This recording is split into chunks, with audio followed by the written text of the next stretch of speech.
They told us to give a disclaimer. The views expressed on this podcast are those of the podcasters, any guests, and do not reflect any of the management, owners, sponsorships, or employees of thereof. Pretty much, if you're soft, don't listen to this podcast. One thing I pride myself on is just being the same and trying to look out for my folks along the way. Like, even with all these, big things happening, like, you still mad humble, and you still, like, you have enough clout now where you could easily be like, I'm not fucking with this, I'm not fucking with that. Oh yeah, motherfuckers, it's on. Unrestricted Podcast listeners, thank you so much for clicking play. Because of you, the numbers are going up, up, and up. If you are a person that wants to support this channel, you can like, you can comment, you can share. That's all free. But if you want to make a monetary donation, allrock.com, ALLRAWK.com. I got hoodies. It's almost hoodie season, so get your hoodies now. By the time you get them, it will be chilly outside. I also got t-shirts. I got crew necks and possibly some candles on the way. So definitely go check it out. Allrock.com, ALLRAWK.com. Now today I got a very special guest across from me, somebody that I've been messaging with and talking with, and one thing that I love about you specifically is that you're persistent. Even though life happens, you're persistent. I love that. I got Sammi Auto in the building. Yes. I always want to say semi-auto. Yeah, it's okay. It's just because of the I. Yep. And it's weird because how copyright laws are and stuff, and to make yourself more noticed than the other person, especially in this media world nowadays, because a lot of the people that are in the world and a lot of people that are in the United States kind of come up with the same ideas because they're come up from the same upbringing or same generation.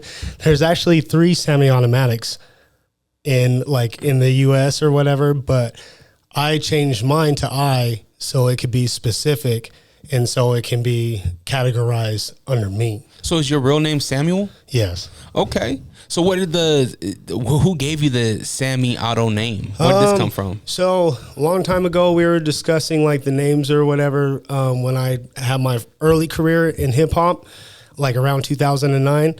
I was working with Ziploc Entertainment and Young C Major, back in the early years on my starting years, if you ever known who Young C Major is. Isn't C Major up in Ogden? No, he was out in Salt Lake. Oh, was he? Mm-hmm. Oh, okay. And then that's when Ogden rappers were a new thing, because there was only 3 groups originally, or 4 groups that were out in Ogden around that time. Yeah.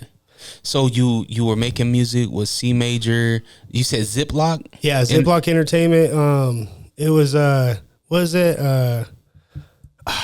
his name? Demo Ski or something like that. He was out in South Salt Lake, but they were they were from the Bay Area originally, and the Cutthroat family, but they migrated into Salt Lake City. Okay. Did they do shows over at South Shore? I believe so. Okay, yeah. So maybe they way back then. Yeah. So are you originally from Utah? Yes. Born and raised in Ogden. So you're from Ogden? Yes. Is that Katy baby? Or no, Ogden Regional actually. Okay. Ogden Regional Hospital. Okay. Is that where you stay now?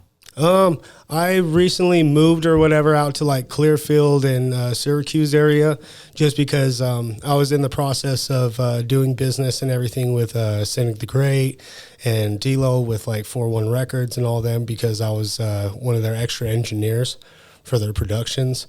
And then we were trying to develop an idea or whatever on how to do more connections for the northern part, where Ogden and Clearfield is, to connect with Salt Lake a little bit more. Yeah, there's always been a disconnection between the north and central, the Central Valley of Salt Lake. Yeah. It's always been its own thing. Ogden always been its own thing.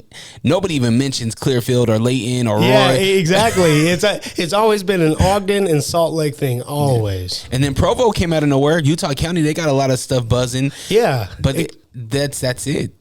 Yeah, and so I feel now it's kind of growing, because hip hop is rarely new compared to other cities and everything around the country. It's kind of migrating into Utah now, because there's so many people that are crossing cultures. I think in the grand scheme of things, it's newer for sure. But yeah, guys like me, I'm on my 20th year next month or next year. Yeah, I started in 05. And I started in 09. We can see, yeah. Okay, so what was early life like for Sammi? What was the household like? Do you have It brothers, was- sisters? It was kind of difficult and everything because my father passed away when I was like 16 years old. He committed suicide. And so it was just like a hard thing to deal with. And especially like when you're in like a certain area in Ogden and everything, like it's just like you kind of like have to stay strong on your own. And you have to hold your own a lot. And so like it was like not easy. And I think that's where like my inspiration, or like I don't know like where like the source of inspiration came, but I know it kind of like came from like my teen years having like hardships. Did you? Was mom not around? No, she was around and everything. She was dealing it with me. And Were you close to dad? oh yeah, we have the same birthday, Oh my gosh. you know, and so like it's been since 2007. Wow. Man, that's tough. Do you have siblings? I have like on my father's side, I'm the only child on my mother's side, but on my father's side, I am the youngest out of 4. And so, but I haven't really talked to any of them. And then me and the oldest one or whatever had like beefs and everything like that back in the day. Dang. Yeah. And it kind of like integrated into this like whole political like scheme or whatever that happened like 2011, 2013 when they first introduced the injunction. Do you remember that injunction? Okay, so me and like a couple of my friends were like really on the primary list on that because they were false allegating. That's where the NAACP came in, and that's where like they kind of shut it all down. They had like my news. They had my house in the news for like 8 years. Hold on. Explain what's going on. What's this injunction? I thought you were talking about gang injunction. Yeah. Okay, so what? Like you were affiliated? It was more association because my father's family was like a part of it. What? The skinheads or what? No. They were part of like the Ogden Tresses and Central City Locals. What's your background? Are you Hispanic? Half and half. Oh, really? So half Hispanic, half white? Yes. And your dad was Mexican, I'm assuming? Yeah. Well, he was Spanish and Irish. Oh, okay. So, but like, you know what I mean? Yeah. He was darker skin. Yeah. So they would pass him for Latino. Okay, so you guys had the gang injunction happen, and then what caused that beef between you and your family? Just because there was a lot of like shady things that really happened back then, and like they try to like say that like me and my mom were having like gang meetings and everything like that in our kitchen area, like, you know what I mean, conversing like the gangs to come together or whatever and overthrow like Ogden City Police and type of stuff. That's what they try to insinuate. That's what that whole lawsuit and everything was about back then, like around 2011, 2013, when the NAACP was coming. They wrongfully courted people. They were even giving injunction papers to 6-month-old babies. Who's they? The Ogden City Police. Wow. Yeah, but that was back then, you know, that was, how long does that go? 11 years, 12 years ago? So it's just crazy that it like was so like small-minded and crab bucket mentality that they try to do that just because of like people were like related to these people, that they said that they're like related to like a gang. Why would they do that? Why would they think that you guys are some like dangerous group? I think it was just like people just didn't really understand the mentality of kind of like a teenager, you know, like when teenagers rebel or anything like that, they didn't know how to properly handle those situations. So they were just kind of like basically putting like millennials into programs, try to make them, you know, fit into society. And I think that was the wrong way to teach people and able to grow from their problems from their past. And I don't know. It's such a complicated situation and a very very deep conversation. What happened with it? What happened with the lawsuit? So some people got some money for the lawsuit.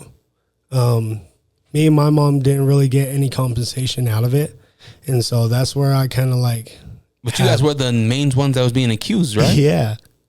And so that's where like we don't know like where it happened, like where we can fix this problem, because my mom went through so much stress and she's like sick over it right now. So that's why like I recently had her move in with me. And so I'm kind of like, we're taking care of each other in a sense. I have like, right, like medical care, like right next to her and everything that she didn't have when she was over there. She didn't have like ride transportation or anything. So I had to go and help. So, well, I still love my city, you know, but it was just very complex situation, I think, between miscommunications. So they try to do false allegations because of people that we were associated with, even though that we weren't, you know what I mean, even trying to stir up like any trouble. If anything, I was trying to unite people together. It doesn't matter what color that they're representing or what color of their skin or anything like that. I was just trying to create unity in Ogden. And so something kind of backlash, you know. What made you want to unify Ogden? And for what reason? Was this just what was the reason for unity in Ogden? The reason for unity in Ogden is because back then it was a dangerous situation. You couldn't even be out like past 10 o'clock without like walking down the street and you end up getting jumped. You know what I mean? You can get jumped and they got weapons, and I got like physical proof, you know what I mean? Like I had to fight off like 6 people and everything. They bashed over a claw hammer over my head and everything like that. Yeah. For what? Just for people set tripping. Really? Yeah. Because they knew that you were affiliated with Ogden? No. Oh. It wasn't even that. People, like if people try to like shout out against each other or whatever, they would like come or whatever. It could be like, you know what I mean? Like any member, but I don't know if it was like some Serenials or whatever, but this was, I was like 15 years old, you know? Yeah. And so like, it was just like struggles like that. And so I think, Sammy, I have a hard time understanding and believing that some guys just jumped you for no reason. Were you doing something to provoke it? So like we were walking like late at night, and I think one of like the people that I was with or whatever just tried to say some stupid shit, and they end up hearing it, and there's like a gang of like 8, and then there's a whole car full, and then they're coming to circle around us. So don't talk shit. Yeah, exactly. Especially if he's the one run away and I'm the one that's catching the hits. Damn. You know what I mean? Are you still friends and with I'm him? the one that swing. You still friends with him? No. Yeah, that's where it says to be careful on who you hang around with and associate with. Hell yeah. Because they can throw you under the bus at any minute. The lessons I'm telling my son now. My son's in 6th grade, and I'm telling him, like, you are who you hang around with. So if you hang around people that are getting in trouble, you're guilty by association. And it sucks or whatever, because like it's the people that they grew up with when they're like kids, like middle school to high school. And then that's where I guess choices are in the matter. And so it was just hard because we had like limited choices where we were at. But now like how the spectrum is widening, just like thanks to like some politicians like Marcus Carr and all them, they're trying to make Ogden a more suitable place for like open culture and to not like litigate their younger people, to like really help them in dire situations, especially like with their addictions and everything, because there was a horrible like heroin epidemic around like 2018 that happened like with a lot of people. Like I seen a lot of my people got hurt. I've seen a lot of my people go through the system. The system's not helping them. You know, that's what we got to pay attention to as people in our own community, to help our own community, because just only certain governments and resources, they can only help for a certain amount, you know. And sometimes we do have to go back to the basis and help our own community out and able to outreach and, you know, what kind of problems we can solve. Yeah, I think other organizations started off like that. Like, you know, you got, I'm sure any quote unquote gang started off that way, right? Yeah. Is we need to unite to help our own people, right? Like, yeah. So I definitely see that there's power in numbers and there's power in community. So what is Sammi doing to benefit or to help his community? Okay. The best thing to help with in the community, especially our community right now, is to like help each other. Don't sell each other short. Like, if you know like a person or whatever that personally like need help, even if they need like $10 or whatever, out of good respects, out of your good heart and out of your good morals, you should give that $10 to that person in need, because it's going to come back in tenfold. And so is that what you're doing? yes. How was that? How are you doing that? How are you giving back? So I'm actually like starting these new events that I'm trying to do. It's called Neon Nights. It's basically kind of like a hip hop DJ dance like EDM thing. Mm-hmm. So, but I'm trying to basically get the core basis of entertainment companies with small businesses and able to work together and able to, you know what I mean, create like community events or anything to outreach to help small businesses instead of like big sponsorships. We might have a couple of big sponsorships because that's how the ladder goes a little bit. Don't stop the money. Yeah, if you get some big money, don't stop the money. Yeah, exactly. But like the core basis is to help like the small mom and pop shops. Yeah, and able to spread wealth to help more community. And it's called Neon Nights. Yes. And how long have you been doing this? This is just barely an experiment that I've been doing like this last summer. So hopefully we can get another one around this Halloween. We're just going to do it like bi-seasonal. So like every 2 months. Mm-hmm. And that's a great way to get community and commercial together to help like, how can I say it? Make things a little bit cheaper, but a little bit more fun for families. Mm. Instead of like, you know, you see like tickets or whatever sometimes from like big artists or anything, and they're like $350. Mm-hmm. You serious?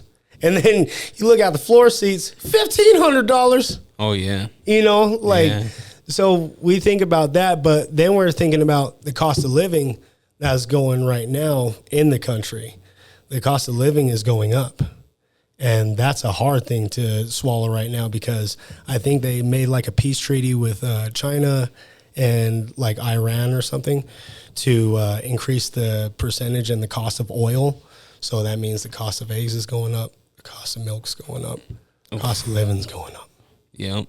So how can we help us, you know what I mean, to survive a situation like that? And I think it is to help like small base communities to help each other out in dire need, because I think that's what we need, especially in our country right now. Mm. You said that you got jumped at, was it 15, 16? 15. 15? They hit you over the head? Oh, yeah. Did you, what happened with that? Did you have to go to the hospital? I didn't, because back then, like the police try to like scout or whatever like that for like new potential gang members back then, because it was like a war on drugs type of thing, you know. So it was a war on drugs, war on gang members. Yeah. Just that vicious cycle. So like if you go into the hospital for like a fight related thing, then they'll try to get you like in this like program or whatever like that, or it's just to see who like you are affiliated with to label you as a gang member instead of like helping the situation.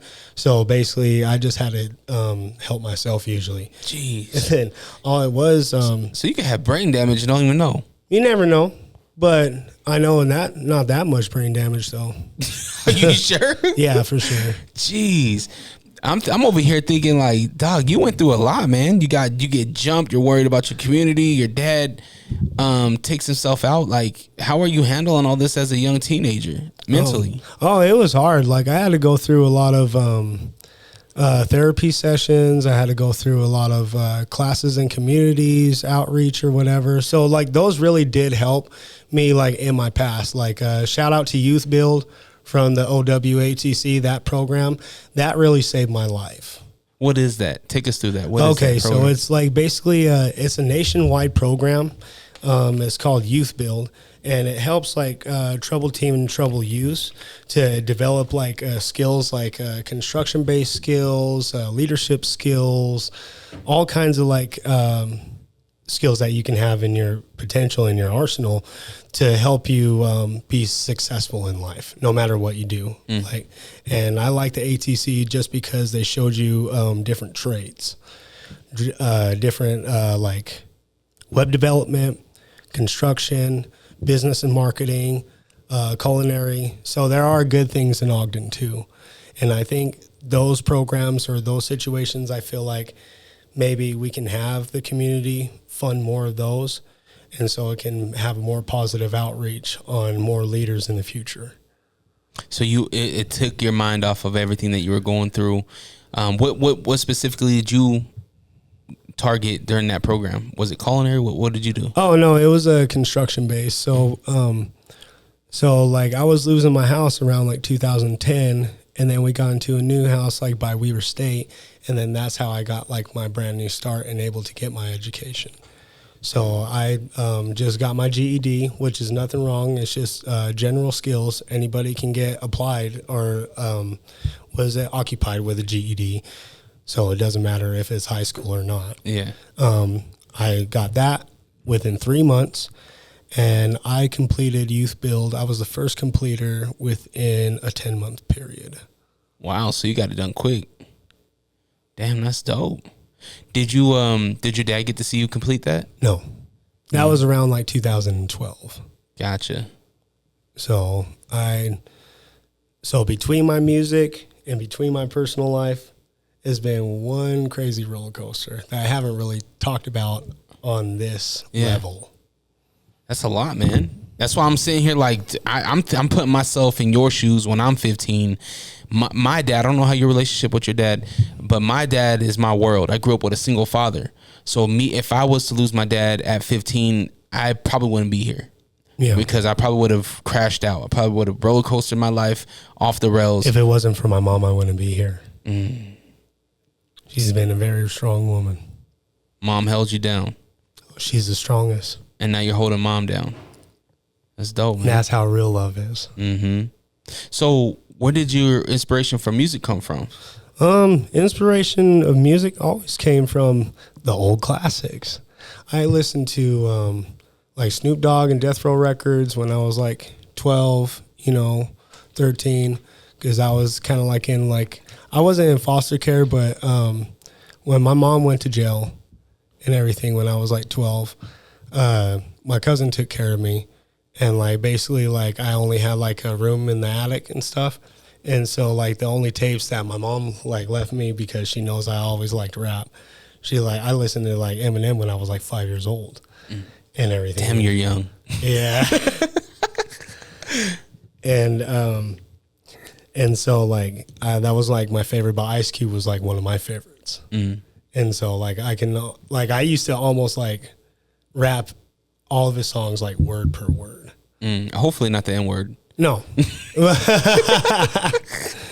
No, but you know what I mean?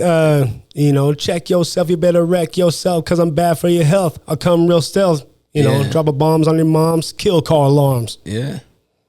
Yep. That's dope. So cousin was taking care of you. Mom left you tapes. Did cousin have a musical influence on you too? She was kind of more like, they're a Pentecostal Christian.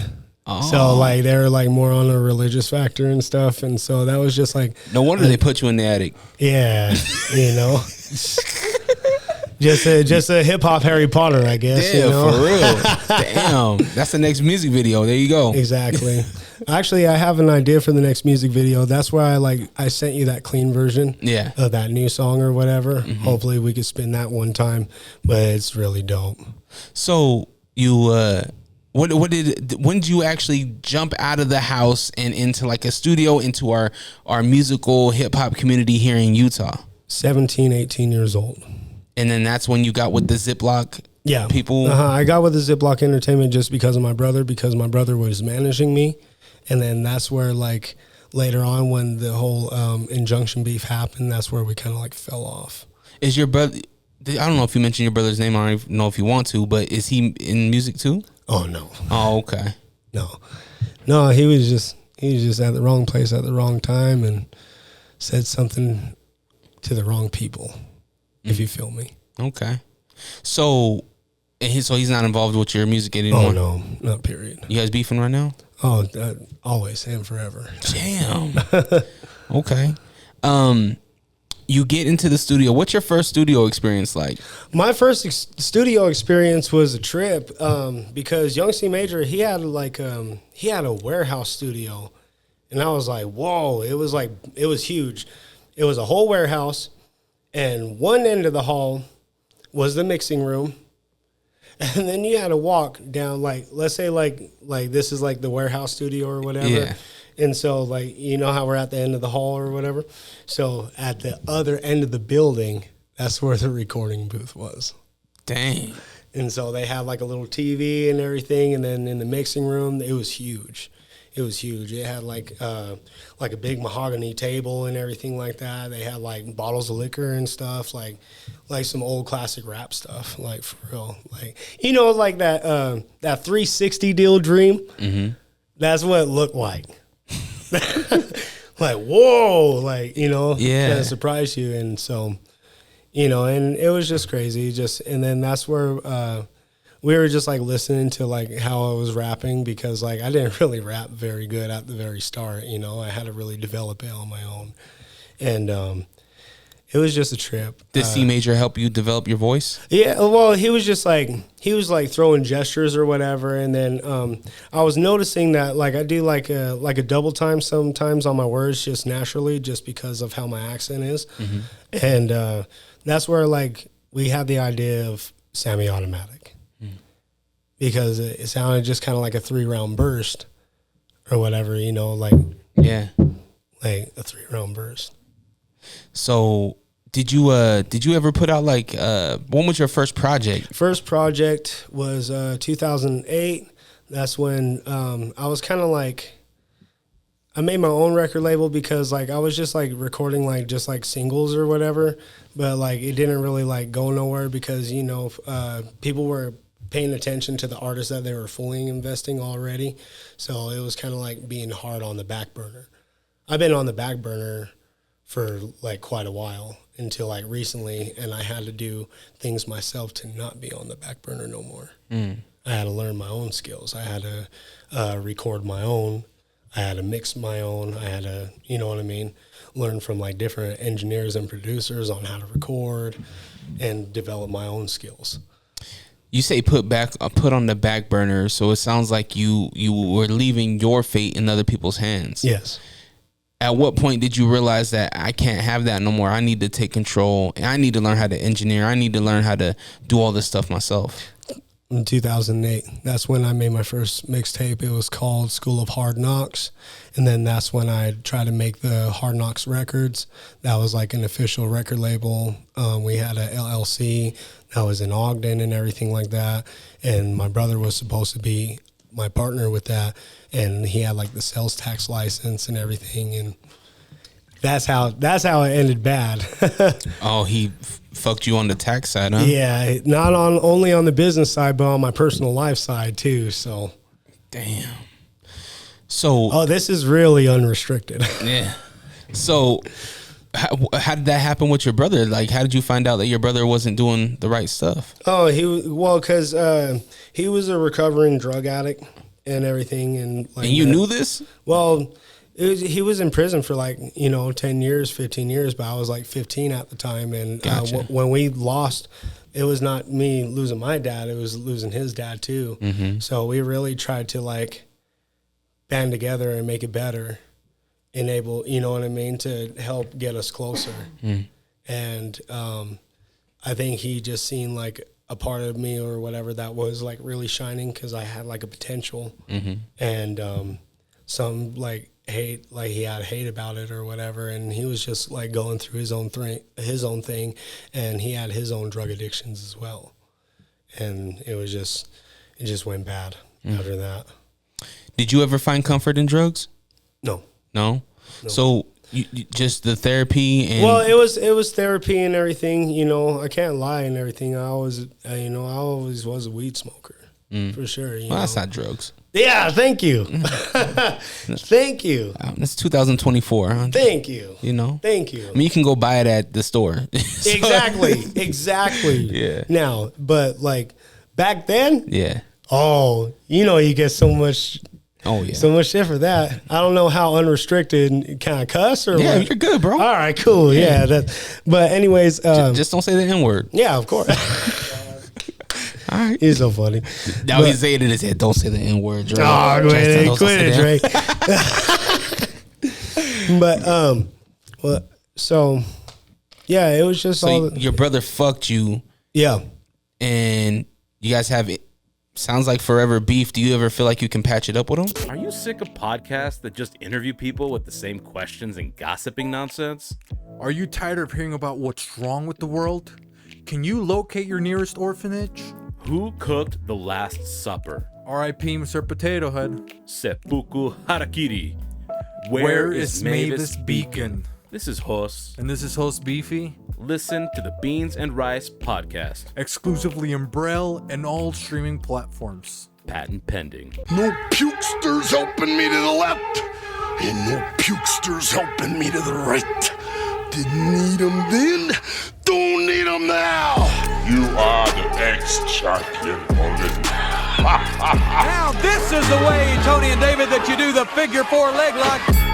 Do you love wrestling? Do you believe that Stone Cold Steve Austin is the greatest entertainer of all time? Or maybe that Shawn Michaels is the sexiest man alive? Or did you have a thing for Sonny from the years of 1994 to 1996 like I did? Did you know Yokozuna isn't even Japanese? If you could count the number of dimples on Rikishi's ass, this podcast is for you. Follow us, the Figure 4 Podcast on Instagram, at Figure 4 Podcast. And check us out on YouTube. Do it. Tell your punk ass friends about us. Yeah. Hey, yo, you're probably listening to the Unrestricted Podcast with Dre Rawka. We are?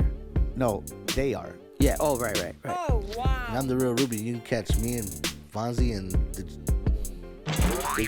the Funk. G Daddy Funk on Lake Talk 801 Podcast. Yeah, but I think you have to come in more smoother, more funnier. Like, yeah, they could catch us on the Lake Talk 801 Podcast. Yeah, y'all can catch us on Lake Talk 801.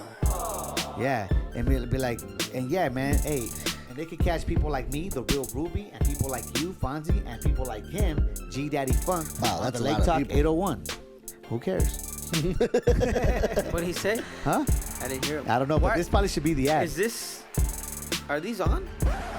Catch a new episode every Monday on all streaming platforms. The Lake Talk 801. Tune in now. Oh no. And what did he do? He snitch on you or what? He ratted on you, huh? Yep. Okay. That'll do it. Yep. That's on like black and white, for sure too. So it wasn't like dry snitching. It was Statement. That's tough, man. That's very tough. So you what was the name of your record company again? it was Hard Knocks Records. Hard Knocks Records. Were you the only artist? No, I had a few artists.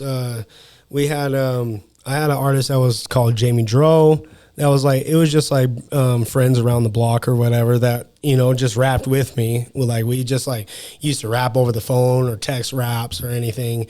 And so we went by a rap group that was called the Goon Squad. Okay. Yeah, and then we had How you gonna be a goon but a boss? You can't be the owner and be a goon. yeah, I know, but that's well, we didn't really have we didn't have an owner after the Hard Knocks Records died out. Yeah. And so cuz it got killed off of taxes, and so we just had to pay and write it off or whatever ourselves. Gotcha. So I was just in the development of a new type of business. And then, we had a rap group that was called the Goon Squad, and we had Jamie Dro, we had Milkweed, we had Brazy, we had Vibe, and we had a couple other members as well. I can't remember. I think Milkweed had the best name. Yeah, for sure. That was my cousin Angelo, and then, shout outs to him. I love him very much. I haven't talked to him recently because, he's been going through his own ventures and I've been going through our own ventures, but it's nothing but love always. Was it hard starting again? And how long did you ever stop from you said 2008? Did you ever stop between then and now? No, I didn't really stop. We probably took I personally took 4 or 6 months breaks, to just to recalibrate and renew everything. I had to restart so many things because like we're not even doing the Goon Squad no more, and so I'm doing this new developmental thing that I'm trying to make sure is solid and it's connected for all Utah artists. So I'm trying to make this new. It's like not an entertainment label, but it's just like a network. It's going to be called Beehive Music Group. And what do you see with the future of Beehive Music Group? I can see it actually. So every artist has the potential to have a shine. And so we can like give them that shine or give them that network. You keep on referring back to somebody else giving somebody else an opportunity. In 2024, don't you feel like these people need to go get it themselves anyway? Yeah. No, that's what I'm saying. Like, so the new Beehive Music Group, instead of like giving them the opportunity, they can work it themselves because I had to work myself for my opportunities, and no one else really helped me except for like a few good friends. Shout out to Gage Caliber, you know? And so I'm willing to help anybody that's willing to help themselves. And what can you help them out with? What are you bringing them? Recording facility, mixing and mastering.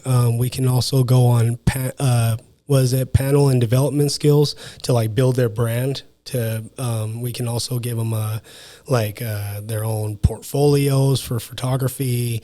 We're going to be more in development on video and everything, and we could probably start our own podcast, but that'll be later. You know, that's later in the future. I'm always a champion of people not making excuses and getting it themselves. If you are a musical artist, by no means am I saying that you have to do everything yourself, but I am 100% on artists that should be learning how to engineer, should even learn how to make some beats. Oh yeah. At least have the knowledge to at least go. Like a basic concept. Nothing should stop you in your creativity. Yeah. Right? Like you have to do it yourself. You even have to market yourself. So you said start a podcast, start content. You have to have content. Yeah, that's why, right? I'm gonna do more content instead of the podcast or whatever. You know, I'm just in development of the Beehive Music Group right now for content basis. So how does this make money? It can't make money right now, but you know, developmental, and you know, you start to create and monetize it for how many episodes. Like you already know, it takes like a while and able to develop. Dog, I've been doing this 20 years. Exactly. And I haven't made back half of what I put into this thing. Yeah. You know, so it's a lot. There's a lot of loss, but I'm looking at you as an artist, right? Yes. Sammi Auto's our artist. If Sammi Auto is doing all this over here, what are you putting into yourself? How are you building yourself? Because you barely have any music videos. You know what I mean? You barely have any content. Like, yeah. I need you to focus on you, locked in on yourself to build yourself up. I like that because that gives me a reason, that gives me a purpose and able to unlock my full potential for you saying that. You got to, bro. Thank you. Like, especially if you want this shit. Yeah. If you don't want it, it's just a hobby, whatever. Go do your thing. But if you're like, nah, I'm Otto, I'm an artist, I need to be on shows, I need to be on podcasts, I need to have more music, I need to have more visuals. Like this is a whole package, bro. This machine should not stop. Exactly. You know what I mean? And if you have your own facility, what excuses are there? Exactly. And so, but we had our old facility, but we had to go to the new facility. I had to get to a new building. So we're in development on a new facility. So it sounds like you're very early on a lot of things right now, which is great. You know, I think that now you can shape where you want to go. You know what I mean? It's all positive. What does mom think about this music career and everything that you're doing? It's been a lot. It's been hard on my mom's, and but she loves it. She knows that it really makes me happy. She's seen me perform before. You know what I mean? She loves it every time that I perform live. And like when I hear people give me a positive reaction or whatever to my music and they say, your music helped me through a lot. Mm-hmm. Like I had a lot of people come up to me like that. So there has to be a reason. Just got to figure out how to manage it right. Yeah, man. It's a lot, man. It's a lot to what they say, heavy weighs the crown, right? Yes. So you're creating all this stuff. There's going to be a lot of people that look at you as a leader. So you're going to have to be able to lead by example. So if you're asking me to do a music video, you should have 2 out. If you're asking me to do a new song, you should have 3 out. You know what I mean? Like, that's how people are going to look at you. If you're not even doing it, how can you expect me to have it? You know? Exactly. And if you're creating a cool collective of people, you want those people to be heavy hitters. You want those people to be grinders. You want those people to push you. You want those people to fucking bring the best out of you. Yes. And it's not going to happen unless you do that for yourself too. Yep. What's your feeling when your mom sees you perform live? Oh yeah, that's like the best feeling for her. Like, you know what I mean? She feel like, you know, like that feeling that she looks is like she created me for a reason. Ain't that crazy? Like our parents created us. I know, right? Like our parents had a life before us. I know, right? Like a whole life before us, and the worries, I honestly was sitting back and I was looking at my dad because, man, back in the 80s and 90s, we didn't talk about mental health. That wasn't a thing. We never did that. I know, right? And looking at my pops, I'm like, damn, Dad, you went through a lot. You went through a lot as a single father, working 3 jobs, and I didn't hear one gripe out of you. I didn't hear one stress out of you. And I'm sitting here as a father of 3 now. I'm like, damn, like, I'm doing it with 3 kids, you know, like this. And I have anxiety. I have depression. I've been sad. There's a lot of shit as a father that you deal with. I'm wondering if it's like a generational gap type of thing. Like, you know, like now we experience like mental health and everything like that for us as adults. For them, they didn't have that process. So they had to like hold a lot of stuff in right there. And that's a whole different time period right there. Well, I think they also didn't see a lot. Exactly. We see everything on social media. We see everything. We get to see the real life and we get to see the fake news. We get to see everything. And that's terrifying. You know, back in the day, we weren't worried about kidnappers. Exactly. You know, these weren't things that we were worried that were happening, but we weren't worried about them. Yeah. Because we didn't see them. Now I feel like there's every day news stations like, yo, this person's missing. Yo, this kid is missing. I know. I see it on my Facebook feed. Every day. It's like from Salt Lake and everything too. And I'm like, what? Yeah. It's insane. Are you a father? Yes. How old you, boy, girl? No, girl. I have a girl. She's 4 years old. Her name is True. Dope. Pandemic baby. Same as mine. She's strong though. That one's strong. She's strong. And I actually have a song for her and everything on my latest album that I had. Dope. What was it like becoming a father? And that one wasn't easy because I just barely got my little girl back in my life this year. And I didn't know like really about her existence until she was 4. How does that happen?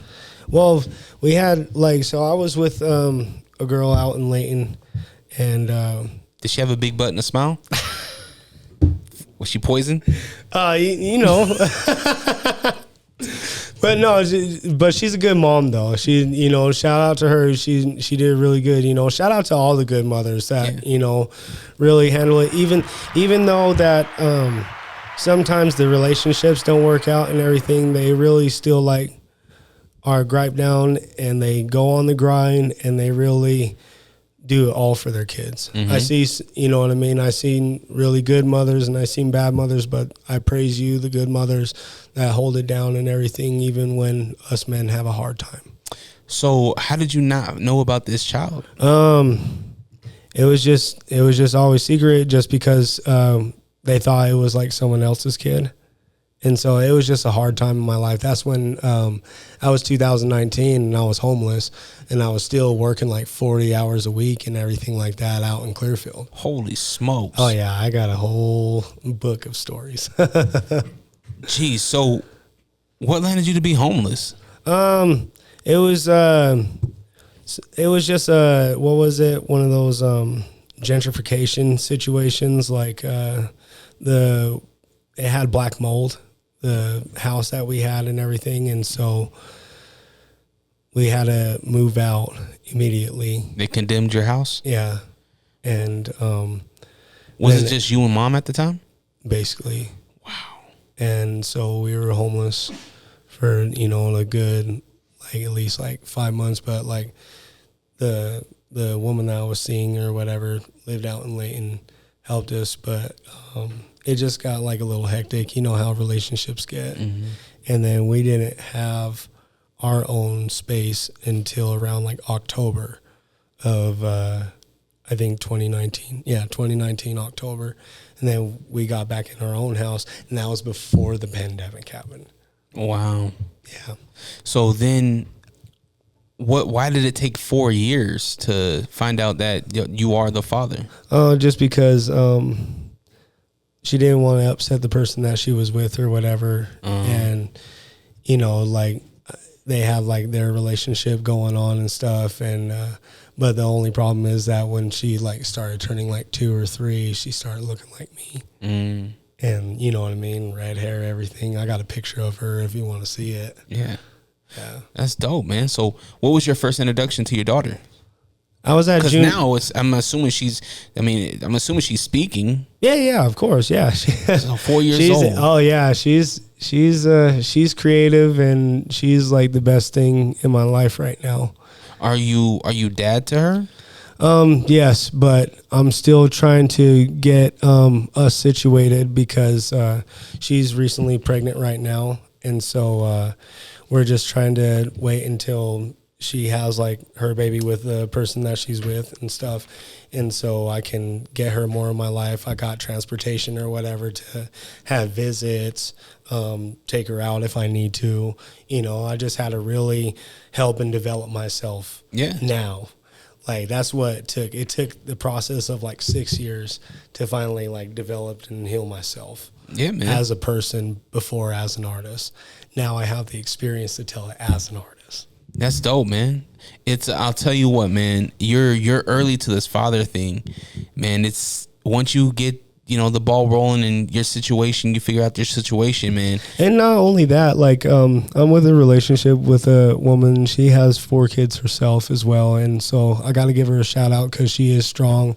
She helped me out like through this like last year's situation, and to really like develop into the person that I need to be. So shout out to my lady Chanel, enable for this to happen, because if it wasn't for her, then I wouldn't even have the process or strength or whatever to help get my daughter back. So I was performing at Juneteenth, and then that's like my first introduction to my daughter. You didn't say the N-word, right? He's so funny. Never, dog. It was Juneteenth, bro. That's what I'm saying. Don't say it there. Yeah, of course. So you got a woman in your life now? She's been in my life for like 7 months. Okay. And like she's like, I know we have like new and everything, but like her like responses and like handling like situations, because I'm not the easiest as well. Yeah. And her handling the situations that I'm in, like I'm forever grateful. How'd you meet your girl now? What'd you say her name was? Chanel? Yes. Chanel. Yeah. And beautiful name. Yes. And I met her through work and everything. Yeah. And it was cool. It was like one of those things. Like I'm on the fence, man. Meeting a girl at work, man. I know, but like y'all still work together? No, she works at home now and everything, because like that wasn't her job. She worked at like Bank of America and did stuff like that. You know, kind of like I'm the one that does the grunt work. Gotcha. I do the heavy lifting work. You know what we need to do? We need to talk to Chanel, figure out a good plan, and rob that bitch. Oh, the Bank of America? No. Come on, let's rob a Bank of America. You ain't down? No. We don't need to do that, brother. You ain't down? Yeah, I don't. Are you down? No. Are you down? You know what's funny is that Sammy looked at me like, "Hold on, are you down? Are you serious?"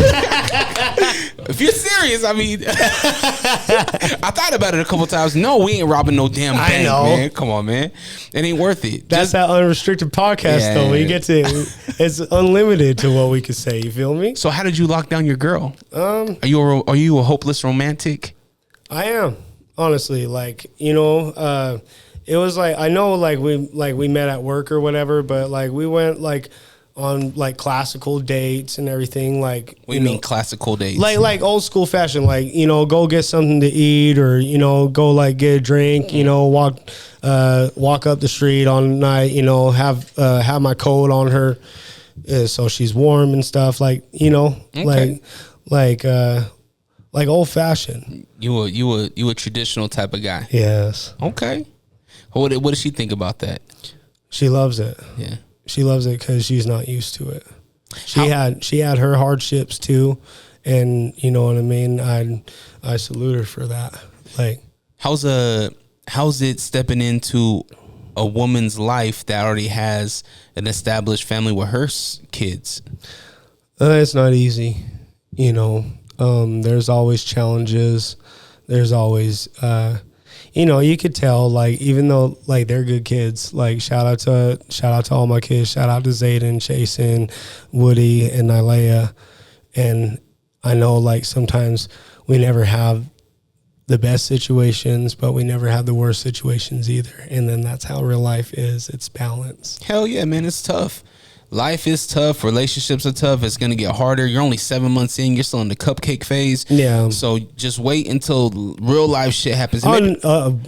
Real life stuff has been happening during this whole process. Yeah. And like, you know, I can go about it, but I just want to say that I thank her for holding it strong.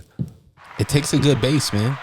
It takes a good base either way. Like, it's going to take good base for you to be a good support system for her. Yes. And vice versa. Yes. You know, it's a pair thing. You know, you guys are a partnership. Exactly. And so I just want to let her know that I'm never trying to be short on that end whatsoever. And hopefully it just develops it. My daughter met her, you know, she loves my daughter. My daughter loves her, you know, so it's a beautiful thing. That's dope, man. So in 2024, going into 2024 is already a wrap. Yeah. Going into next year, what are we working on for Sammi Auto? I'm really gonna develop like in my own like personal things. So now like how I have like a good support system, I have a good family support system, and I have like a good work support system in my music. Now I have time to actually develop myself as an artist, develop myself into my career. And so now I have balance in my life, and I can create that balance within my music. What was up with the Santa Claus video that you did? Oh, well, you had 2 chicks. Yeah. Who were the 2 chicks? Oh, that was just my homegirl Dre and the homegirl Deja. Shout out to them. They were just really good people of mine. My boy Brian Grimes, DJ Infamous, he was part 4-1. He helped me like to develop the Christmas scene or whatever in his house. And then shout out to my camera dude too, Sam Cortez. And he helped me like develop kind of like a little like funny storyline into that, you know? So it's kind of like a small low-key parody, but it's not, you know. I was like, this is pretty fun. Yeah, I had you watching, right? And then you at the Christmas Village. I was like, what is this guy doing? It's like just in front of the Christmas Village. I love it. So that's why I'm trying to like develop like is a new type of way to like have fun with music videos instead of like, you know, you've seen like average music videos where just like they're rapping. Yeah. And they're just rapping everywhere or whatever. Mm-hmm. But I just wanted to have time, since like I have the team that I have, to create like little storylines, even though that, you know what I mean? It doesn't matter like on numbers. It's about like the story base. And then if you meet me and you're like, you know, and you like me or not, it depends how you feel, but you're going to watch it and you're going to enjoy it. I just want to have the enjoyment for people.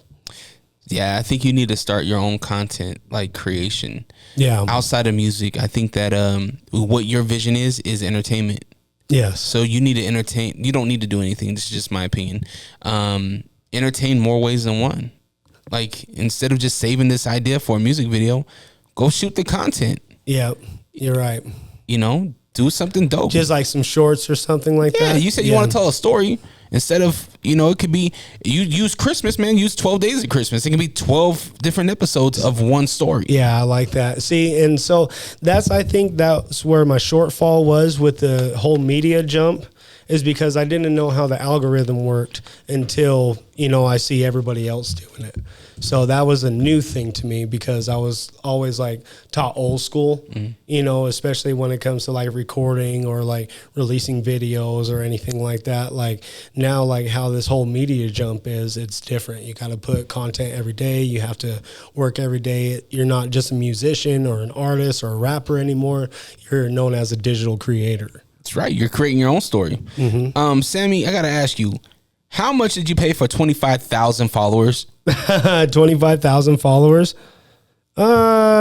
Everybody does market and everything like that, so you can either. I just want to know because I want to buy 25,000 followers. Why you want to buy 25,000 followers? I'm trying to be cool. Yeah, but that was last year though. A So lot the of price went up. A lot of people did that, but like the algorithm hurts them. So don't do it? No, never. Oh, okay. Yeah. It's a new thing to not do it. You know, if anything, you should actually like invest into money or whatever on like Roku ads, Hulu ads for like actual campaigns and stuff like that. On the TV? Yeah, you can.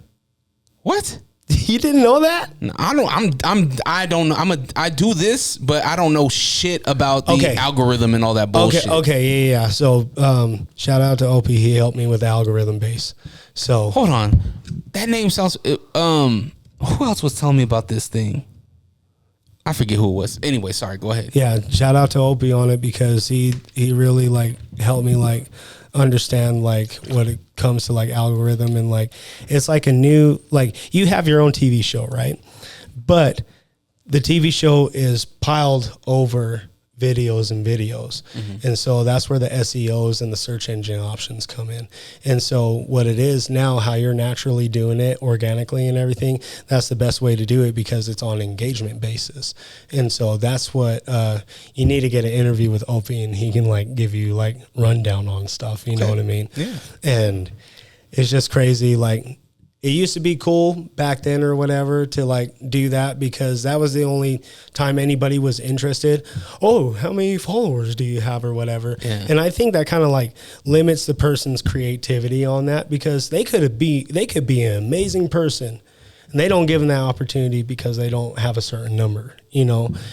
It should be kind of like base opportunities on creativity, but it's okay. Now it's evolving, you know, the engagement basis is different. Like all you have to do is just like how you do Instagram ads. You can do ads on Hulu now. You can do ads on Roku, on Netflix, everything like that. Damn, I'm gonna have to look into that. Cause I have a Roku TV and they do, when I'm like watching YouTube TV, they run like ads and I'm like, damn. Yeah. Tom McDonald was doing music videos on the Hulu ads. He was just playing his whole music video. I was like, no way. That's how like, you do it. Yeah. It's the same thing with radio. If you do a radio ad, play your song. Exactly. And then at the end, just be like, yo, check me out here. And so I think that's actually like the most solid way to get like recognized on an organic basis. And like you just put the content out and just see if people like it or not. If not, then how you said, just go into a different revenue that doesn't even have to deal with music and able to get that spark of creativity. What did you want to be when you were growing up? When the teacher wrote the little paper around, what's Sammy want to be when he grows up? What did you put down? Oh, I really wanted to be a rapper. That was one. And then I actually wanted to develop like different like stuff, like different mechanisms, different programming as well, like software engineering as well. I want to develop. Are you pretty good with computers? Yeah, I'm pretty good with computers. I can learn a lot more because there's endless amount of knowledge with computers. But I just know the core programs, like the software programs. And you want to develop it. What is there something specific you want to develop for something? Probably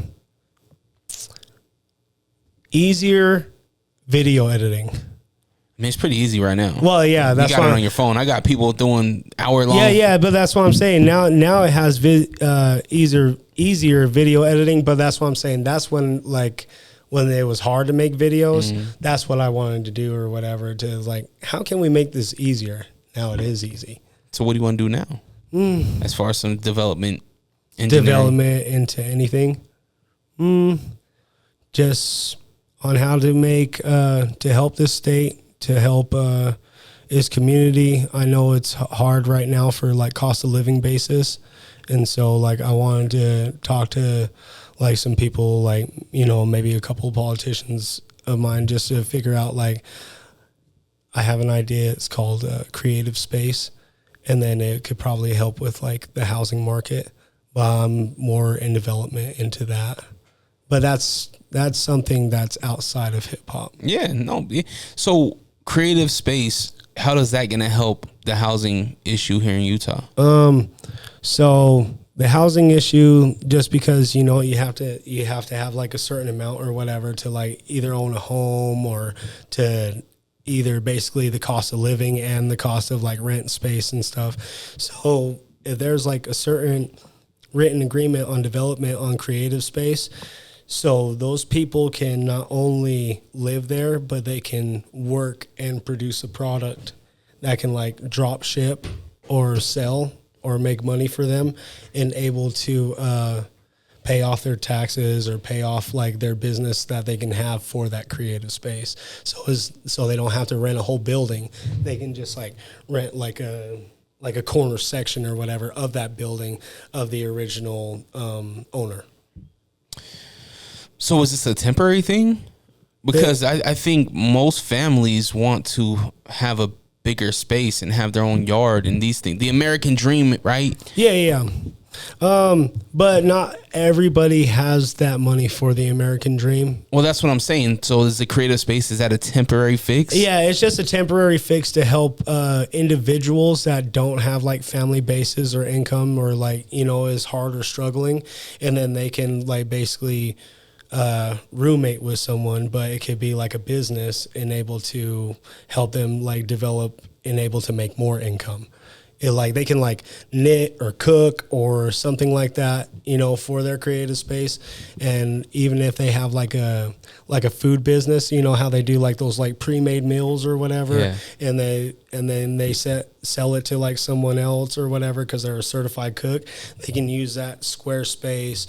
And then there's another person that can use a square space for recording or making clothes or developing like pillows or quilts or anything like that. So they can have like their corner that they're paying for their creative space while the cook has their creative space. So they can use it off of one house and they can use the house as possibly like a tax write-off.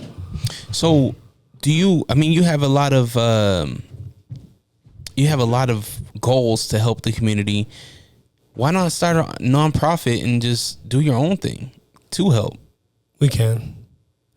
I will be developing that around 2025. I was about to say 2015. 2025, I'm going to develop that. And so now I have balance in my household. Yeah. I have balance like within my family. And so it's going to be a little bit easier to put these ideas or put these, business creatives in solid stone now. What's your thoughts on our community in hip hop or music in general? Oh, music in general? Yeah. Are you working with other people? Are you collaborating with people? Oh, yeah. I collaborate with a lot of people. I collaborated with Arte VSOP. He's a Salt Lake artist. Remember Arte? Yeah. Born to Bubble Entertainment. I always worked with Honey. I worked with Saviola. And you work with a lot of old school people. Yeah, I know, but I'm saying I've been here for a minute, and then now I'm like seeing like the new rappers like Zay Baby, EAC. Who's the new rappers? The ones that you promote? Chapo? Chapo, yeah. I worked with Chapo a little bit. I worked with EAC a couple of times, and then I also worked with. I'm gonna get EAC on here. I don't know if he'll come on, but I'm gonna ask him. Yeah, I remember. He helped me. He actually attended one of my first Neon Night events. Dope. So like he shows love and everything like that. So shout out to EAC for that one. I can't wait because he's got bangers too. Those summertime bangers and shit. Yeah. So you've worked with a lot of Ogden artists, a lot of Salt Lake artists. Yeah, I worked with so many artists. But you said they're all old school, That's like when I was like out and about and like just recording with a lot of people just trying to get my name out. I don't say Arte hasn't. Is he still making music? Yeah, he has his new studio, the Born to Bubble Entertainment Studio. Really? Mm-hmm. Oh, damn. Congrats to him. Yeah, shout out to him for sure. All right. So, what's your thoughts on the scene, though? Do you think we're doing a good job? What can we work on? You're honestly like everybody in the scene right now, like how they're trying to like really bring their artists up in this state. I love it. It's beautiful. Like just needs to keep going. You know, I like that people are having opportunities to either get on a podcast, get recognized on the radio. Like everybody has those opportunities now, and it's not like limited to a certain amount of people. This is what's going to connect the community as well. So I'm fully fledged with hip hop always. That's always been my core basis, and I love the hip hop culture right here in Utah because it's getting a lot bigger. Do you feel Sammi Auto has a place in Utah hip hop? Yes, at least some type of place. You know, I feel like all of us do, especially if we're trying to contribute into the culture, into hip hop, or into any type of music. If we try to bring it, not just like just music, but like, let's say like, now I want to go to your show. I want to go to like your DJ things or your MMA things. He wants to go to my show. Gage Caliber wants to go to Mike's show. I want to go to his show. That's the only thing that we really like, I feel like need to do for our culture. You know what I mean? And I think that's what's going to help us grow a lot more.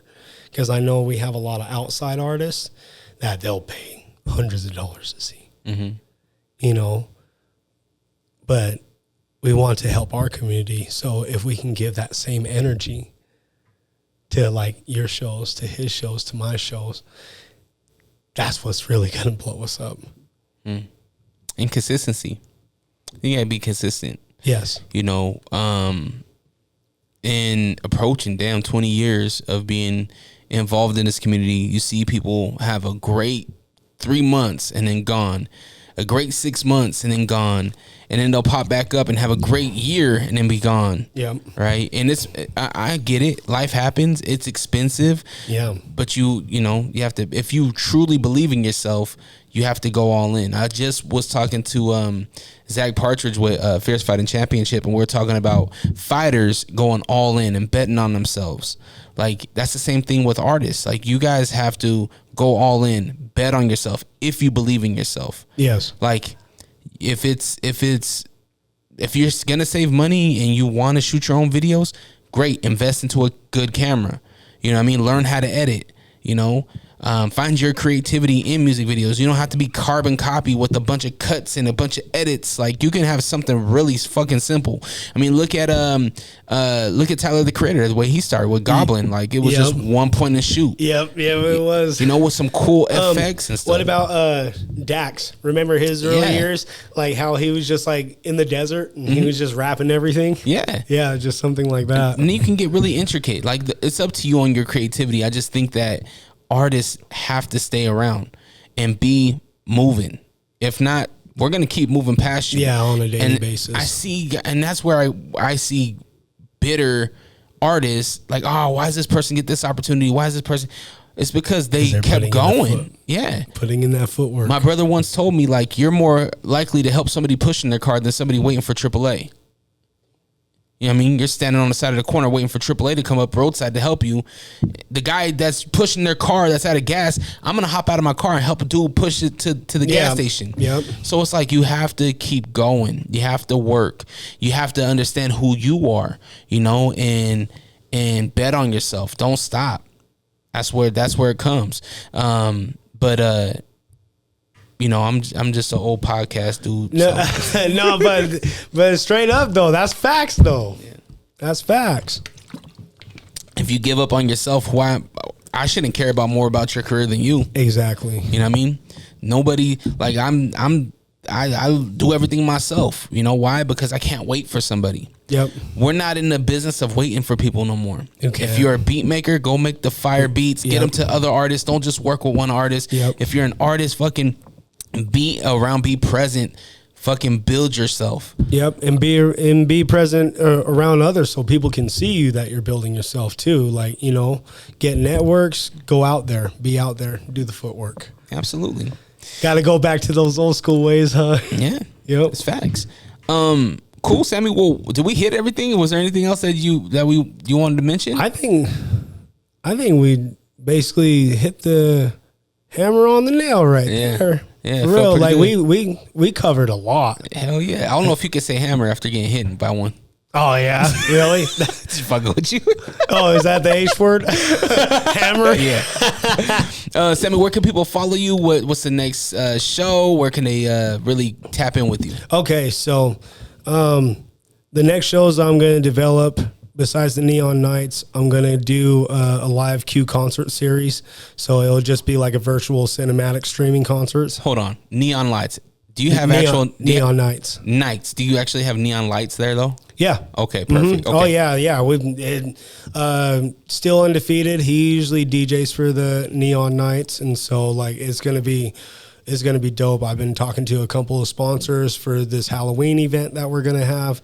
Hell yeah, it's gonna be awesome. Okay, sorry to cut you off. Go ahead. No, you're good. But you could basically follow me on all social media platforms. It's SAMMI AUTO. And you can look at Instagram is official Sammi Auto, and TikTok Sammi Auto, Facebook Sammi Auto. Basically, you can Google it. You can find me everywhere. Why aren't you active on social media though? Why I haven't been active? Yeah, it's hard when you were trying to get like your personal. Like I haven't been really like a video type of person, like a content person. Yeah. But that's why I'm trying to develop right now is new content and everything like that. And it's easier now since I have my family core basis settled. That's good. Because I just had to get some personal stuff out of the way. I hear you.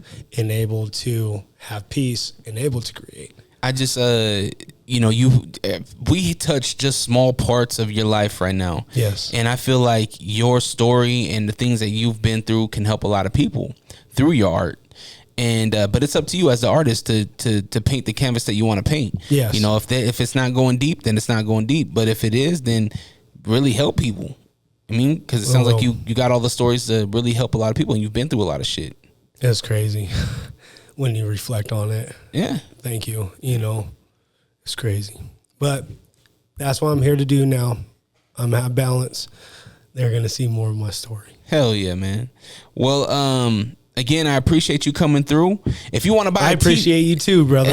Absolutely. If you want to buy a t-shirt, what's that? What's that Beehive? What's that? Oh, this is Drip Shop. Beehive Drip Shop Studios. We're going to have them drop ship here soon, and then we're also going to get the Beehive Music Group shirts as well. Okay, so this is the joint. Yeah. Okay. That's the joint right Drip there. Shop and studio. So we're getting clothes and we're getting music. Yeah, that's exactly the whole plan right there. Dope. Who made the logo? I had a Search Alpha team to help me develop with the logo and help me. So that's actually a person to go through. Like, I don't really like the bots or anything like that they try to, like how those promo teams are, try to give you like fake views and stuff. Yeah. So just cut that out. If they ever try to upsell you, don't buy upsell, but they help with design and panels. And if they ever need graphic designs, I can do graphic designs as well. Dope, man. It looks like it should be on a beer can. I know, right? Like a cool, it's dope. I like it. Yeah. Thank you. Absolutely. Cool. Well, follow me, Dre Rawka, DRERAWKA on Instagram. If you want to buy a t-shirt, a crew neck, I got hoodies. It's almost hoodie season. Allrock.com, ALLRAWK.com. I hope you have the day you deserve. Always protect your light. We're out. Peace. We out.